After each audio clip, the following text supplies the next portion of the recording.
Hello and welcome back to the channel on this very sunny Easter Monday. I really enjoyed my afternoon at Vicarage Road today, actually. It was certainly a much improved performance compared to what we saw against QPR at Loftus Road. And whilst the result against Charlton, a 1-1 draw, isn't great given our earlier aspirations this season, trying to compete for promotion and then playoff positions, I did feel we saw some fight from this group of players. And that's all I want to see for the final few weeks of the season. Some experimentation from Ed Still, looking longer term into next year.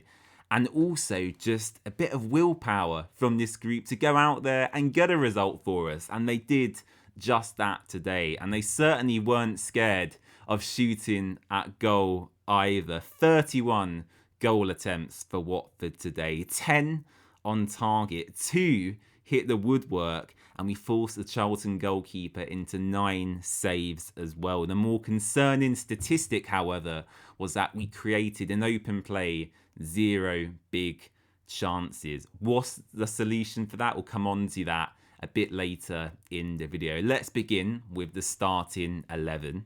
And the starting 11 was this: Egil Selvik in goal, Jeremy Petry at right fullback, Matty Pollock and Saba Goglacice as our 2 central defenders. And with limited options due to injury at the moment, Kevin Caben was forced to play on the left-hand side. In midfield, we had Nampalys Mendy alongside Imran Louza.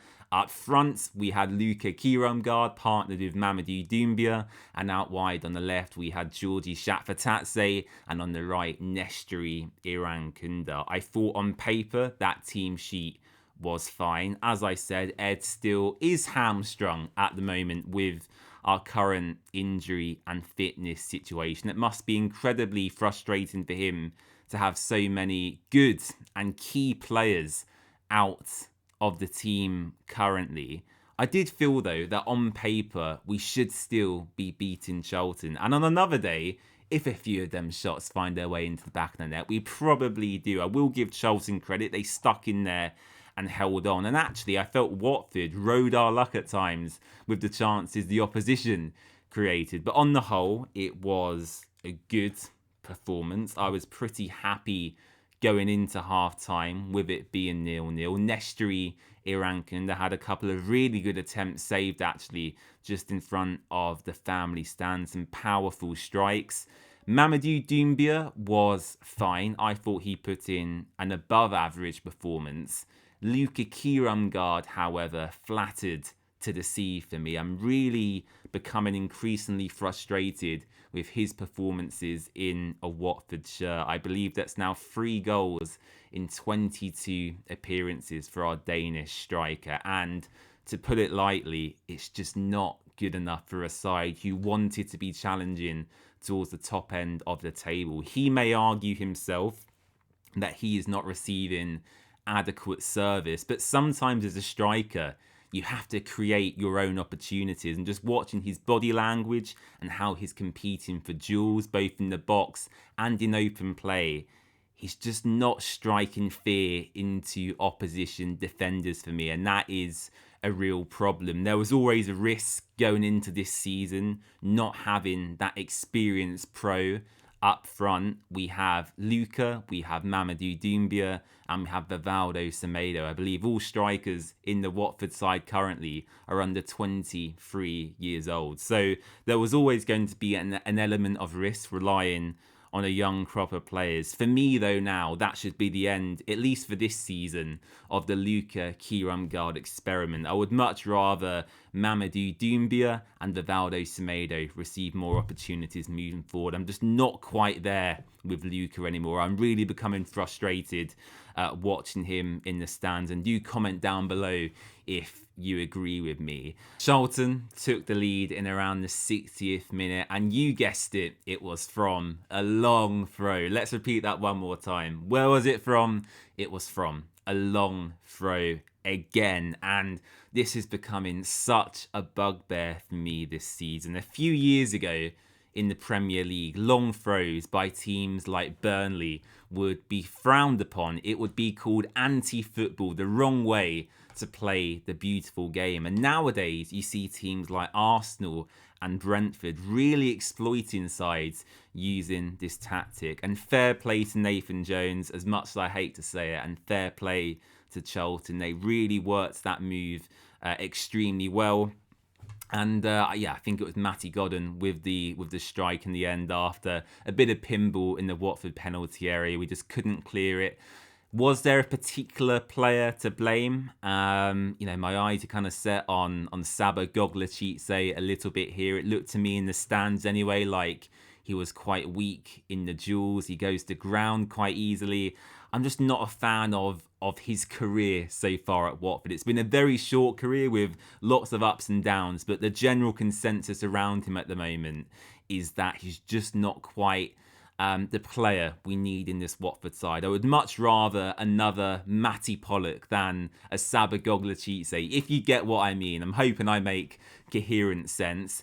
Just after Charlton took the lead, Ed still looked to his bench and made a couple of changes. One of those was Amin Nabazada. He came on for Luca Irankunda, one of our own, which is fantastic to see as always. And I thought he was really great, actually. Yes, at times his shooting wasn't the best, but he's very young. We need to give him time. I thought Nabazada was superb. He won Watford a couple of corners. He looked very confident on the ball. He was always asking as well players to pass to him, which is a good sign for a young player as well. I would much rather he be given opportunities than persisting with someone like Luca Irankunda, who has had enough chances now in this Watford side. So again, a massive shout out to Nabazada. You were great. Keep it up, my friend.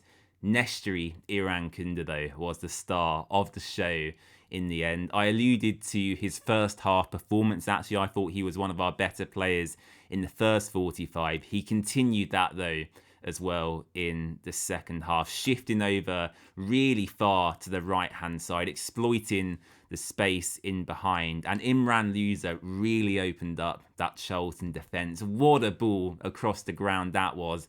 And Irankunda's strike across goal was magnificent. The backflip was there, as was the Michael Jackson celebration as well. We saw that on international duty with Australia, and he brought that to Vicarage Road. For me, Irankunda in the second half of this season has become a lot more reliable, dependable, and consistent, and that is so good to see. We all know the potential and quality he has. He nearly scored a wonderful goal straight after as well, striking the bar.